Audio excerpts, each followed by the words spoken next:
Michael Kopech is entering his 7th season with the Chicago White Sox, yet we still don't know what he's actually capable of. However, now is the time. No matter if it's Oscar Colas or Gavin Sheets, the Chicago White Sox will have their 6th different opening day right fielder in as many years come March 30th.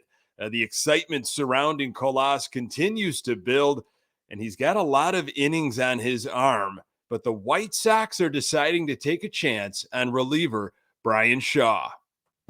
You are Locked On White Sox, your daily Chicago White Sox podcast, part of the Locked On Podcast Network, your team every day.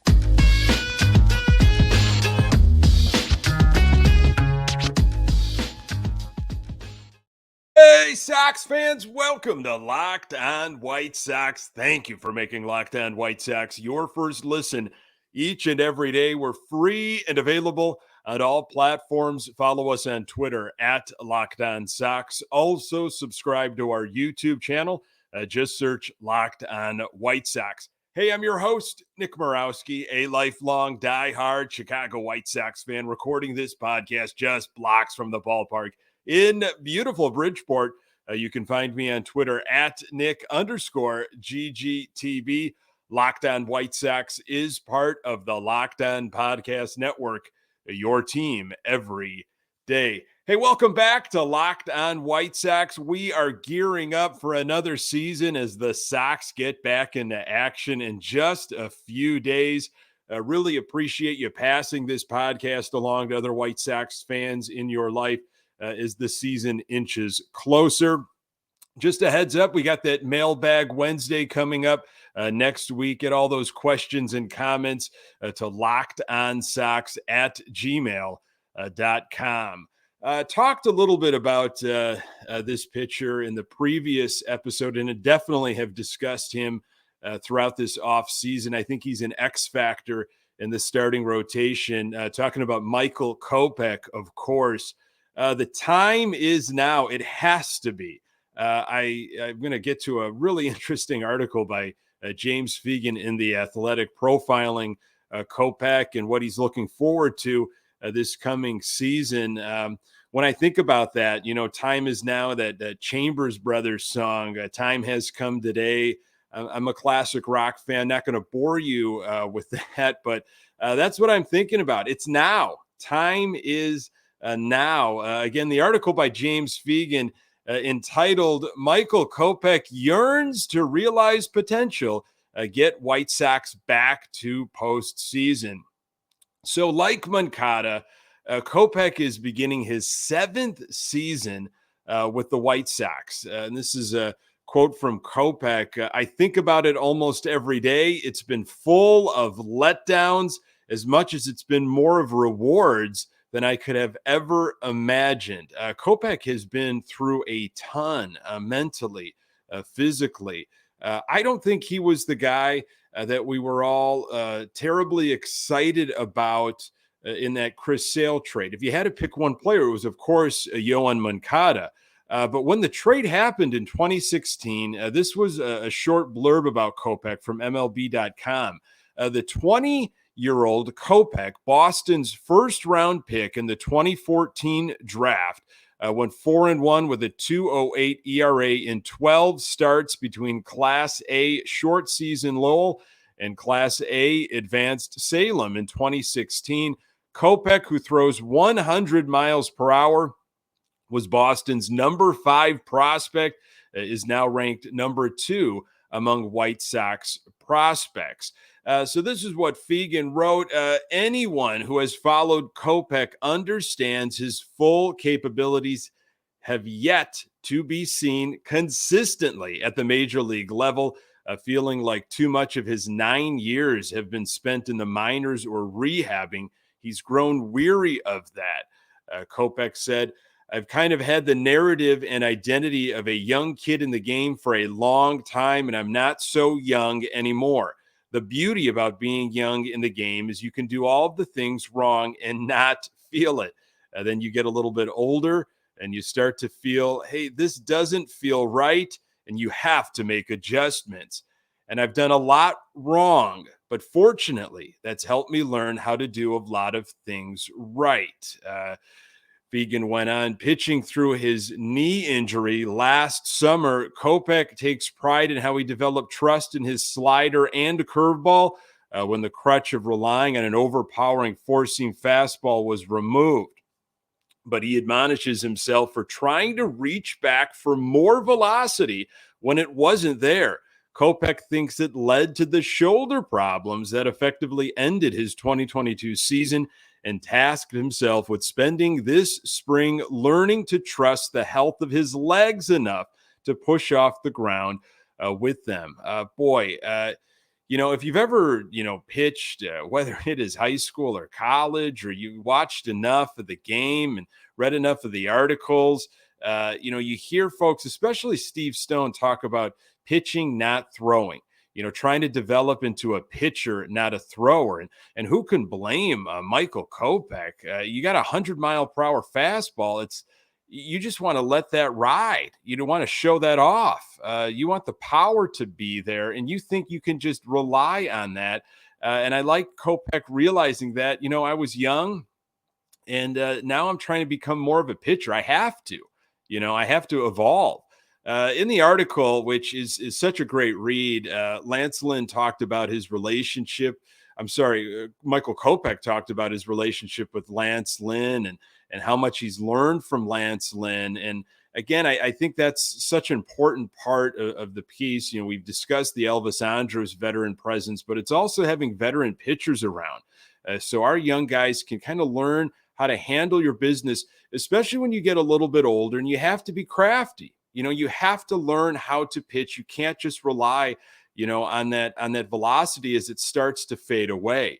This is what Kopech said: the ability to learn what a daily grind was like last year when I was battling some stuff, I think will help me when I'm not having to battle such extreme things. Personally, I'm past the point of caring about stacking up strikeouts if I'm not getting past the sixth inning. I want to be a guy that goes deep. And it really bothered me last year that even the starts I was able to make, I was 5-6 innings. Being a guy in the bullpen the year before, I know how taxing it can be to have to be ready every single day. Fegan again here, that frame of mind is essentially that it's time. It's time for a White Sox core that was supposed to accomplish more than this.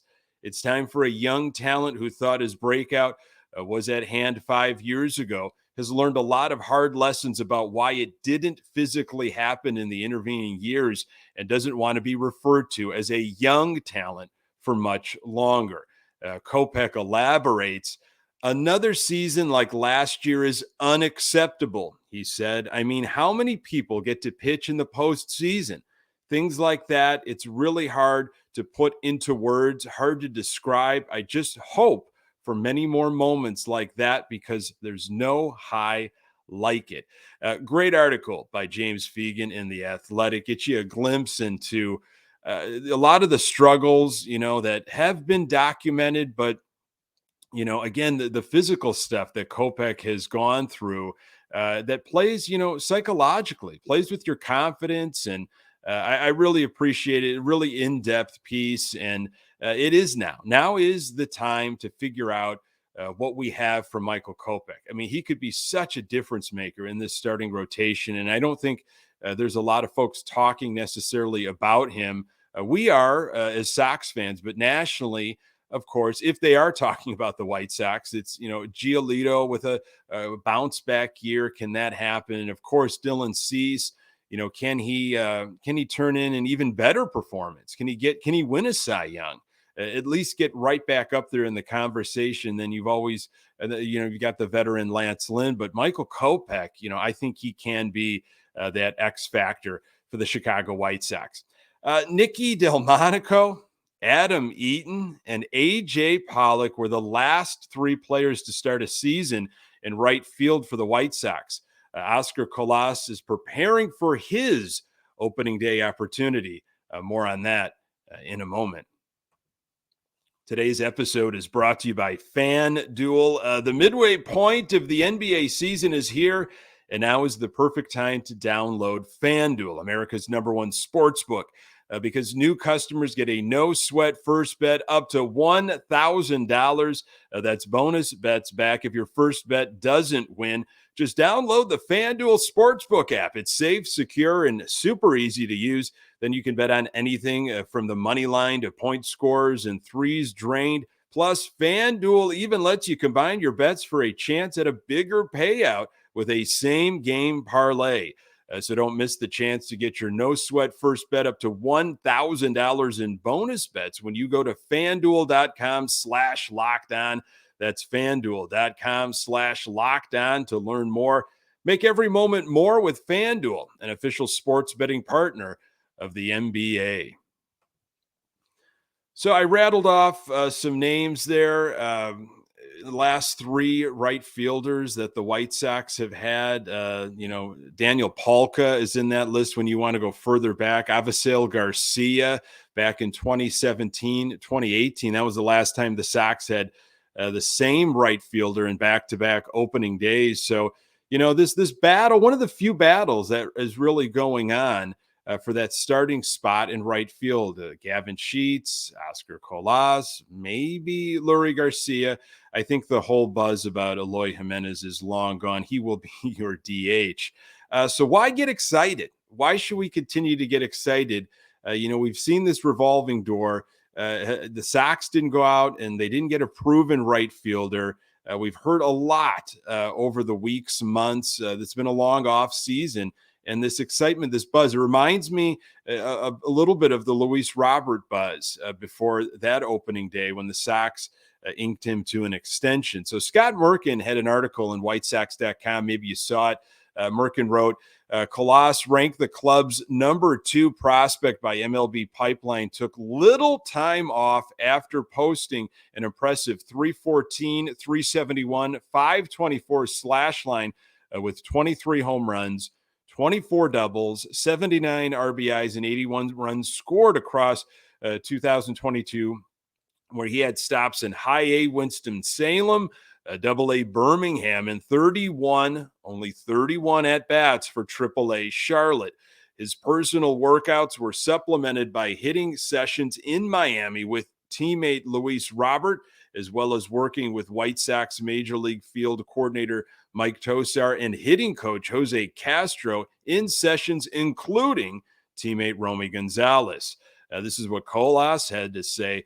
They all had the reports of how the season went for you and the areas you need to improve upon. They identified, and I knew it, that I needed to be more selective with pitches that I wanted to swing at. We focused on that during this offseason. They have a very good team of staff there, and that helped me. Put me in a better position now.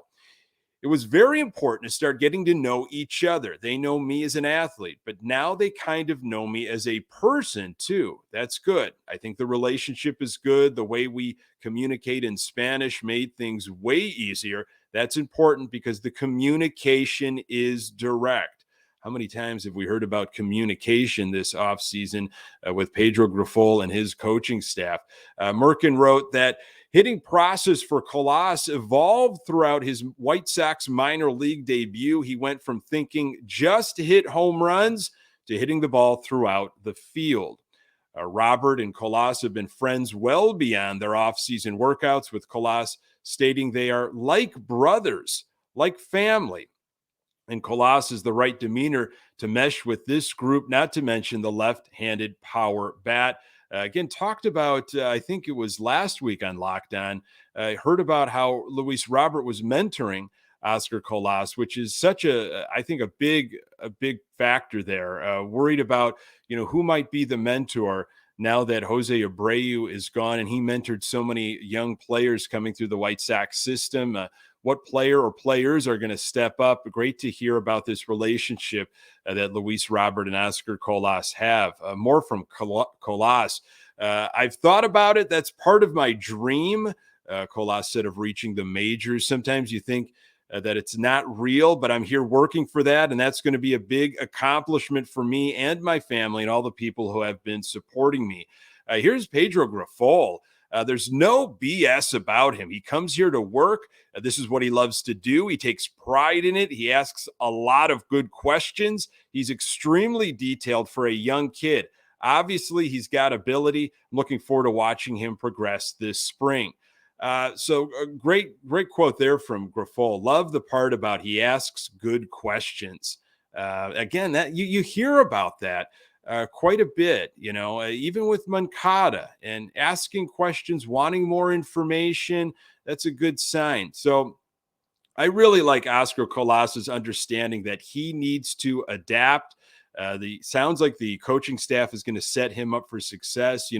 Video and metrics, heat maps, everything about you as a hitter is there. And survival in the big leagues, I mean, it comes down to adapting, realizing what a pitcher is trying to do to you, not only during the current at bat, but how he's setting you up for the rest of the game.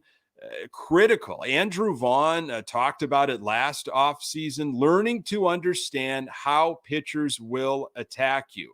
Grifol talks about being proactive, of course, instead of reactive. And I think Castro has also talked about, this language with hitters, and it revolves around having a good idea about what the opposition is going to throw to you well before you get into the batter's box. And I think that is what some of these young guys and maybe some of the veterans are also craving. It's like, give me more information. How can we study this better? So I am so prepared when getting in, and I'm not just guessing. I know count from count what these pitchers are going to be trying to do to me to maximize what a pitcher's strength is, but also exploit my weaknesses as a hitter. And just, from the articles that are out there, from the quotes that are out there by Oscar Colas, he is well aware of what pitchers are going to try to do. He knows where he needs to get better, and it sure sounds like he's working on that. Again, he's going to struggle. I mean, this guy I've heard can, hit the daylights out of a fastball and is probably going to struggle with the secondary stuff, and it's nasty in the MLB, and that's to be expected. But if he hangs in there, and he continues, to put the work in, the smart work, I think he's going to be okay. Again, if you can just, play defense, we need that. We need to get better at the corners. We got that from Benintendi in left, but we need it in right. If you can play good defense, solid defense, hitting cutoff mans, how about that? And it just looks like what you're doing out there. We'll ride the struggles with the bat, but I don't know if the struggles are going to be that long. Exciting stuff to read there about Oscar Colas. Lots of talk about expectations and why this year will be different. Speaking of talk, Tim Anderson has a problem with some of the talk from last season. More on that in a moment. Lots of expectations, are being discussed and reiterated at the beginning of spring training. We've been hearing about it since the offseason, the early stages, really, of the offseason from Rick Hahn about, what the plan is for this team and what this team is capable of. So Pedro Grifol talked about what he was planning on accomplishing this first week of full squad workouts as that's starting to come to a close here with that first spring training game on Saturday, February 25th. So this was Grifol. Our expectations are to come out, be extremely detailed. We're going to teach about how we want to do things. We're building our culture. We're coming together as a team. This is the first time that pitchers and position players are together. We didn't do a team defense on Monday, but we will Tuesday, which is really important to make sure we match the speed on both sides. Expectations for this week are to come out here, work hard, high energy, get your work done, get out, go to your families. Grifol apparently is not a meetings guy, telling the media managerial comments from those sessions last a little while before disappearing from players' minds. He wants to reinforce matters through discipline and focus on the field. One sentiment delivered by Grifol clearly stuck with players on Monday. You can't win it in the spring, but you sure can lose it. So work hard and do things the right way, potentially moving a winning culture to a championship culture. I know it's rather dated, but I shared this little story from a book I was reading about the 1959 Chicago White Sox. Obviously, they won the American League pennant, lost to the Dodgers in the World Series, and manager Lopez talking about the difference between 1958 and 1959. 1958, again, a long time ago, but I think it can translate here to 2023. The Sox took it easy early in the season. They played for the long game. There wasn't a lot of urgency at the beginning of 1958. And Lopez realized that, played with a better urgency early on, got the intensity up, play for the now.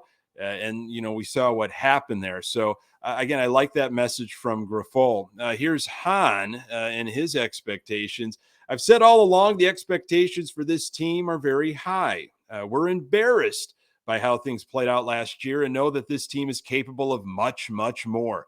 You hearken back to a year ago this time when we were widely viewed as not only potential favorites in the division, but also to do damage in October. And you fast forward to the expectations outside the organization at this time. We get it based on how we performed and what happened last year, why a lot of those expectations publicly have tempered. Internally, I don't think expectations have changed in terms of what we're hoping and expecting this team to be. We know what this team's capable of doing, and our expectations are to meet those capabilities. So last year was, of course, an embarrassment. It was a disgrace, and I think that has been one of the struggles, is trying to dig yourself out of this ditch, this crater that you created. And it wasn't a terribly impressive off season, but the team was really tough to watch last year.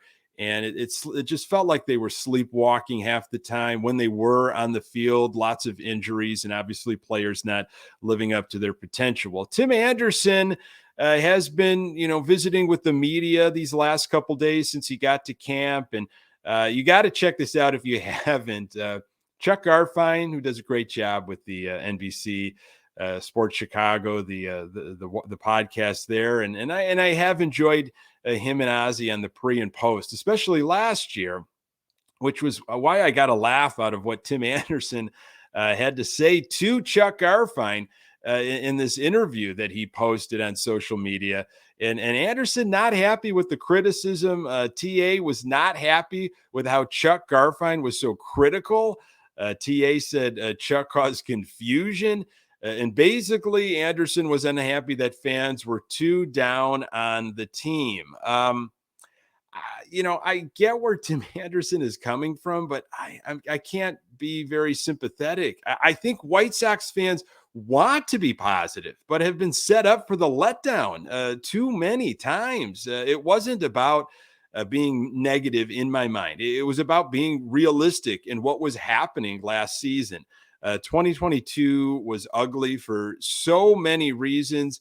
If the reality appears to be negative, then kind of so be it. I was glad Chuck and Ryan McGuffey and, of course, Ozzy were so transparent with their pre and post game comments. It was kind of refreshing, actually. And I get it. Their stuff is broadcast probably in the clubhouse, and it probably wore on a lot of players. But I think in a lot of ways, Chuck was just calling like how he saw it, and he was just getting frustrated. Same thing with Ozzy and with McGuffey. We wanted so much more out of this team. I think Sox fans want to be positive, and there's a lot of hope, and we talk about it and what the potential can be with this team. But I did get a laugh at because I thought Chuck was pretty tame compared to a lot of the other criticism about TA in this team last year. Last note here, Chicago White Sox have signed veteran reliever Brian Shaw to a minor league contract and invited him to spring training. The team announced, and MLB trade rumors reported on it. Shaw will vie for a spot in Chicago's bullpen over the next several weeks. Shaw, 35 years old, has spent the bulk of his career, including the past two seasons, in Cleveland. He struggled with a 5.40 ERA in 58 and a third innings with the Guardians in 2022, thanks to one of the lowest strand rates of his career. and one of the highest home run rates he's ever yielded.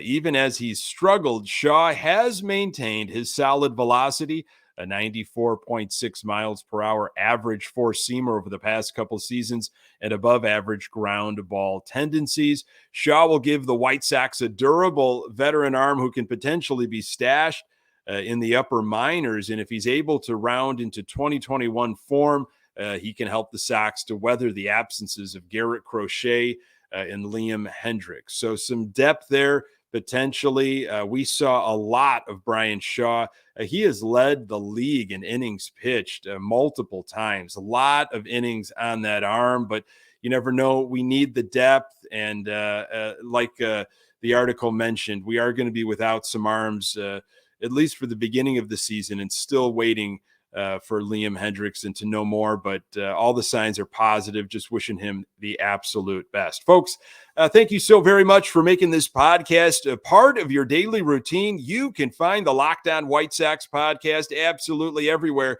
you find your podcast. We're on Twitter at Locked On Sox. You can find me on Twitter at Nick_GGTB. Hey, and don't forget to subscribe to our YouTube channel and get those questions in for next week's mailbag, lockedonsox@gmail.com. Thanks for making Locked On White Sox your first listen. Now make your second listen the Locked On MLB Prospects.